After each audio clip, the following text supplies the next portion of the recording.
This video will present some strategies for being creative and resilient in the face of the challenges that are likely to face us in fall 2020.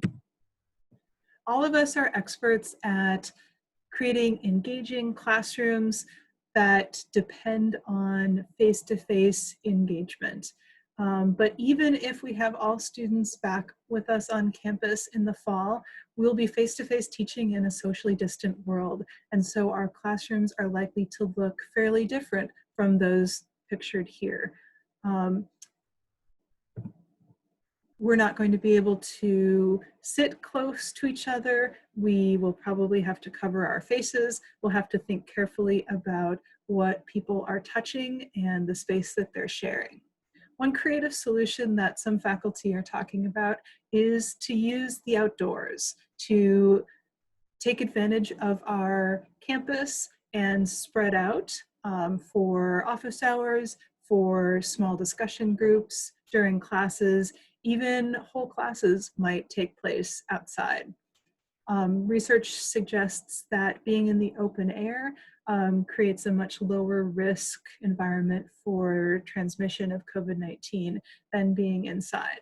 So one creative solution is to think about how you might use the outdoors in a socially distanced but face-to-face classroom.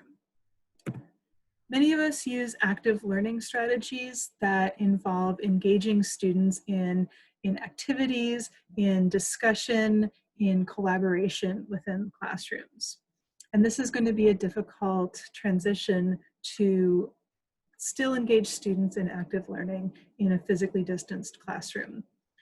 Here's a table that shows how you might start with your goal for students and shift your face-to-face strategies into strategies that work in a number of different modalities. So for instance, to engage students during an interactive lecture and check understanding, you might use polling. You might use clickers or low-tech clickers, index cards, raising your hand during a face-to-face class. For an online synchronous class, you can use the polling feature in Zoom or some other app to ask similar questions and show responses in real time, much like you might do using clickers in a face-to-face classroom. For online asynchronous classes, you might use the polling feature in Moodle and share the results in a class announcement or some other way after the poll closes for your online asynchronous students. And in a physically distanced classroom, you might, again, use an online polling feature. There are lots of apps out there, or have students hold up colored cards to indicate their choice. And so this is just a sort of simple example of how you could reframe the same goal in an activity that you might do in a face-to-face classroom for these different modalities. One creative solution that people are starting to talk about is something called resilient pedagogy. And there are some references to this at the end of this presentation. One of the core principles of a resilient pedagogy is to plan for the interactions that you want to have with your students, not for the content specifically. So start with interactions and relationships. In what ways do students need to be able to see me as the instructor and interact with me, to see and interact with each other, and to be seen? In what ways do students need to have agency? Where is it important that they be able to direct the flow of the class, ask questions, interject ideas, and grapple with those ideas? So think about those relationships and interactions, and then think about how you're going to use the different modalities effectively to accomplish them. Are there things that absolutely need to happen face-to-face? And so you need to maximize the amount of students that can physically engage with this thing, maybe by using the modified flipped approach discussed in the hybrid synchronous video. Or maybe there are particular kinds of interactions that can develop over time in an asynchronous discussion forum and be brought into synchronous discussions. So emphasize your goals for interactions, for creating a space for students to engage with each other, and then let the technology and the content flow from there. Another principle of resilient pedagogy is to start with your learning design as flexible as possible, as adaptable as possible to these different modalities. Of course, it's always possible that we start out face-to-face and need to make a rapid transition again, or we think that everything's going to work out for a face-to-face class, but then it turns out that national or local conditions don't allow, or vice versa. We might think for sure the second block is going to be online, and then it turns out that we're able to meet face-to-face with most students back on campus. So think about what would work for both remote and face-to-face contexts in synchronous and asynchronous settings.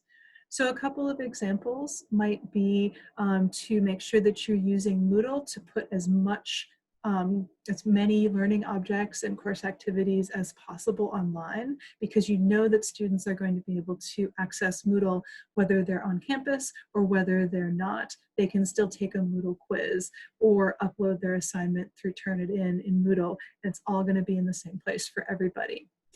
Another example might be to come up with a sequence of peer review and iterative writing practice, utilizing PeerMark in Turnitin, or utilizing Moodle or Google Docs as a place for students to exchange their assignments. And then they can work in a physically distanced face-to-face classroom, annotating each other's Google Docs just as easily as they can work in a virtual asynchronous setting, doing the same kind of annotation and peer review. Or using Pear Deck, which is a new software that CTL is offering. You can ask Candace Wentz if you're interested in it.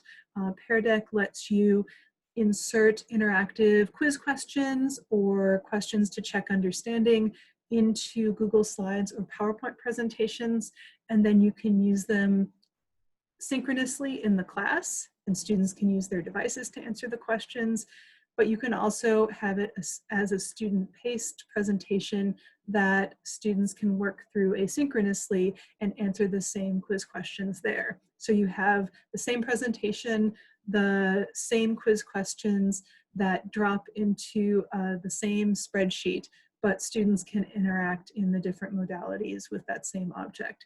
So think about robust, adaptable activities that will allow you to maximize flexibility and make your classes more resilient. Here are some resources on resilient pedagogy and active learning strategies in physically distanced classrooms. This PowerPoint is posted on the website along with this video, and so you can access the resources that way. CTL will also be developing and sharing additional resources for these topics as the summer progresses, so please don't hesitate to contact us if you have any questions or would like to work through your class.